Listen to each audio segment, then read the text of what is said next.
Hey guys, what's up? We're live again and we're at it again. Super excited. Real Estate Straight Talk, guys. If you're tuning in for the first time, again, every week we're doing these videos, these trainings, breaking it down.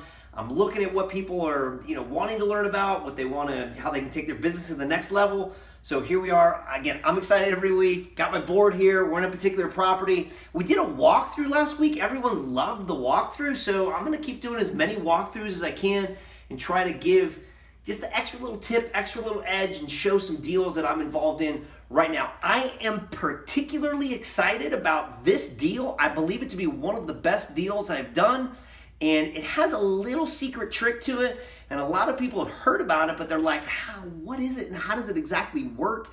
And it has to do with these words right here, the subject to secret.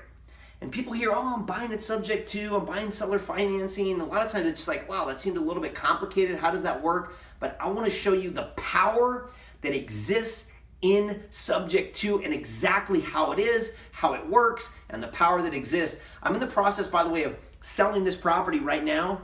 And we're about ready to sell in about a week or two. So before this house sold, I wanted to walk you through, show it to you, and go step by step as to how this entire deal took place. So, by the way, if you're following me on Twitter, definitely love that, at FlipManMike or Mike Baird Real Estate Design. You can also check me out on the Smarter Real Estate Tribe. So, got a lot of stuff going on out there. Again, love your comments, love your stuff. So definitely comments in the bottom, likes, whatever you got, give them to me. I'll get back to you with anything I can to help your business take it to the next level. Okay, so let's do this. How about we walk through this place really quick, and then we're going to come back to the board, and I'm going to break down the subject to secret and how it works, and specifically the numbers on this deal, because I want you doing deals just like this. I want you thinking a little bit out of the box, and that's exactly how this one broke down. So let's walk you through the place really quick. What we have here, pretty much a basic family room area. This place is about 750 square feet, 780 square feet.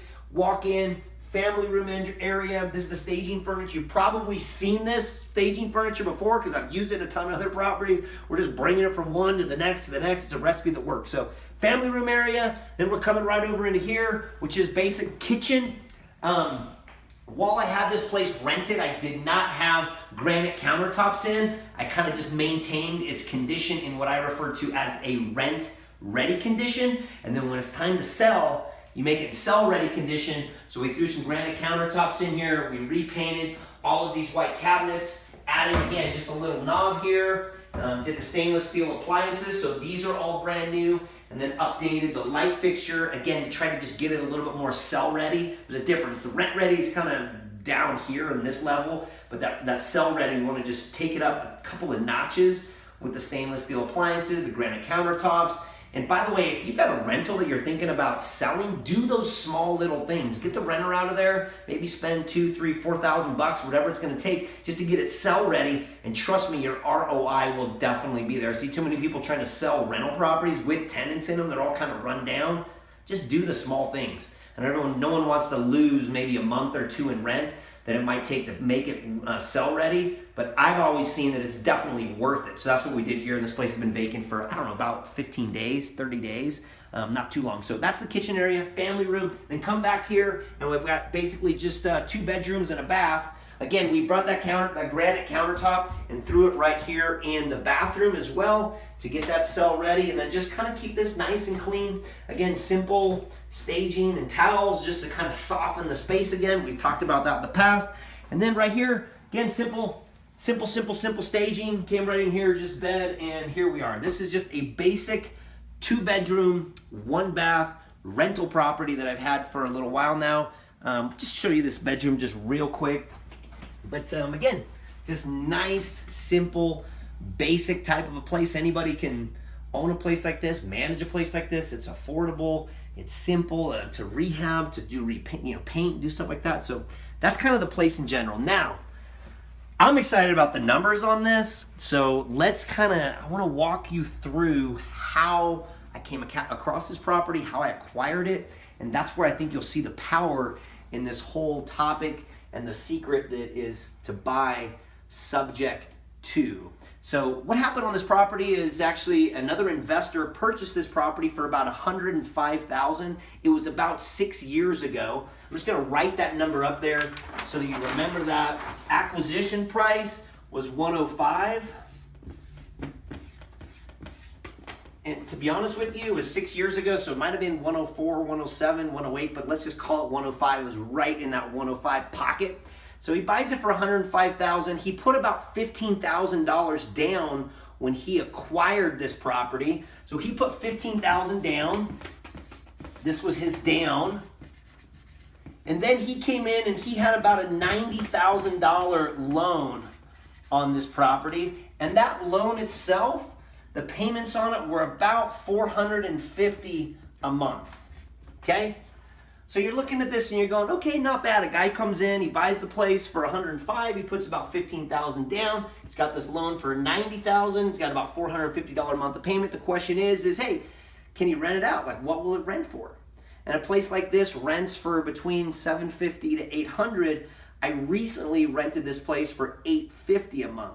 But so it is a good rental. There's some cash flow there, okay? So that's how this started out. That's how this property and the story began. Gentleman comes in, buys for $105, $15,000 down, a $90,000 loan. He's got a payment of $450.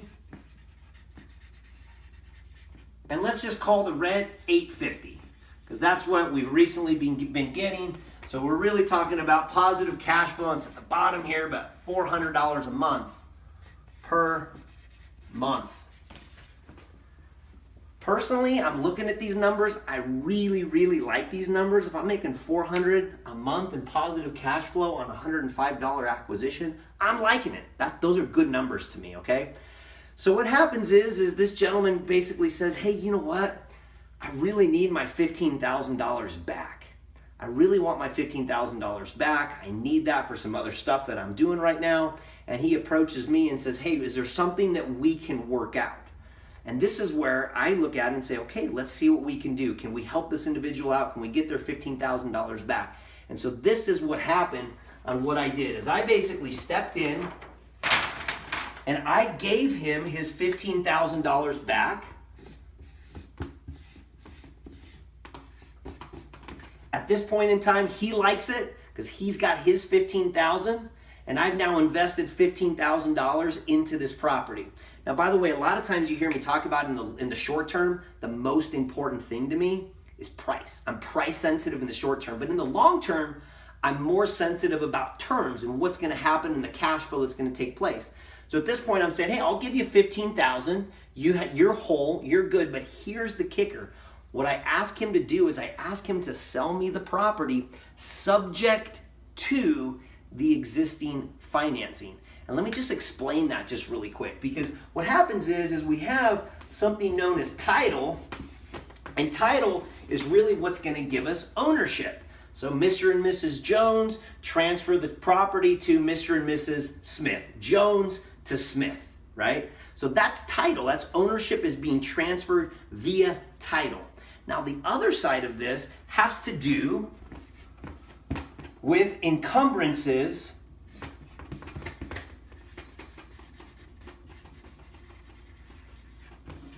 So we have title and we have encumbrances. Encumbrances are things like loans, are things like a mechanic's lien, are things like taxes. Encumbrances are things that are filed against title, against the property, such that that has to be worked out before anything can be sold. Okay, so these are encumbrances, and encumbrances basically, like if I go buy a house for $100,000, I can't sell it without paying off that loan.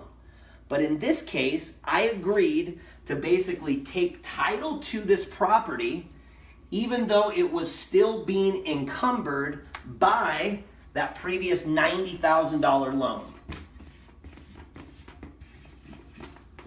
Now this is where a lot of guys get a little bit weird. They're like, wait a minute, he sold you the property and it's still encumbered by a $90,000 loan. I go, yeah, I bought it subject to the existing financing.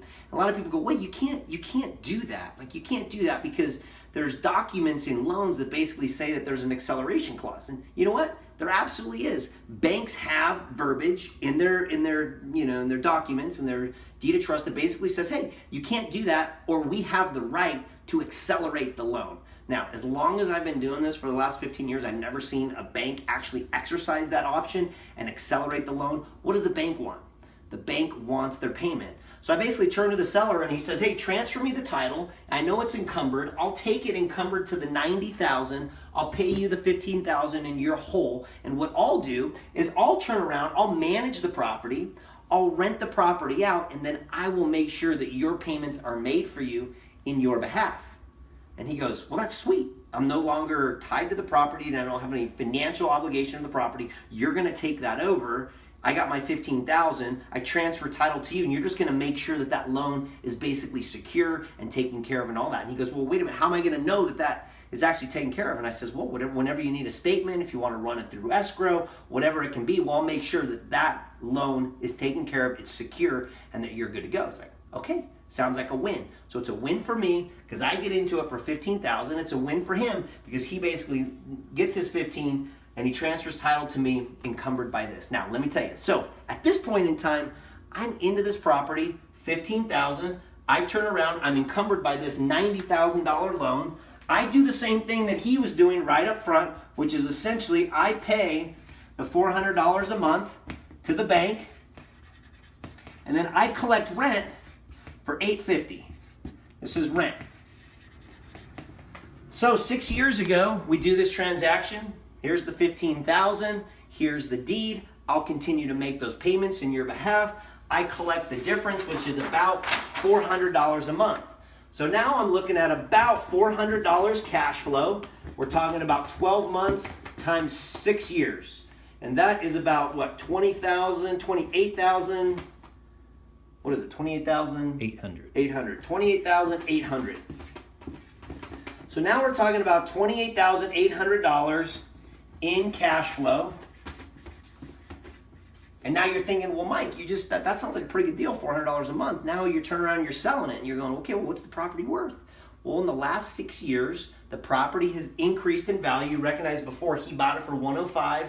I took the property encumbered by the $90,000, and now this property is under contract for $160,000 in the last 6 years. It's basically gone up for $105 to $160 for $55,000. So essentially, what's going to happen is I'm going to sell this property. Once I sell this, the $90,000 that he has on that loan is going to get paid off. We're going to pay that off, and I'm going to keep the difference between the 90 and the 160, which is about 70,000, give or take. And then I'm also going to pick up, obviously this is what I've been picking up over the years. So really what we're looking at is we're looking at, it's a really good deal, right? I'm like thinking this through, I'm like, wow, that's pretty good. So basically what happens is I'm picking up the 28,000 plus the difference here, which is basically about 70. So really I'm looking at about a $98,000 return or money that's come to me over the last 16 years on a total of a $15,000 initial investment. So I don't know about you, but if I had the opportunity to do this again, I would absolutely do it. Who wouldn't spend 15, manage a great asset for the last 6 years, and basically know that at the end of the deal, we're gonna bring home about $98,000, almost $100,000, right? So when I talk about the secret and the power of Subject 2, I hope you're getting excited about it. I mean, isn't this awesome? Like I look at this and I'm like, I love it. Like I'm stoked. And I'm even more stoked when you think about this and you do it on your own and you realize the power that's here. And this can also be done in the short term and bringing something in Subject 2. Maybe the numbers are a little tight. You don't want to have to go out and get, short-term financing, pay ridiculous amounts of points and interest and all that kind of thing.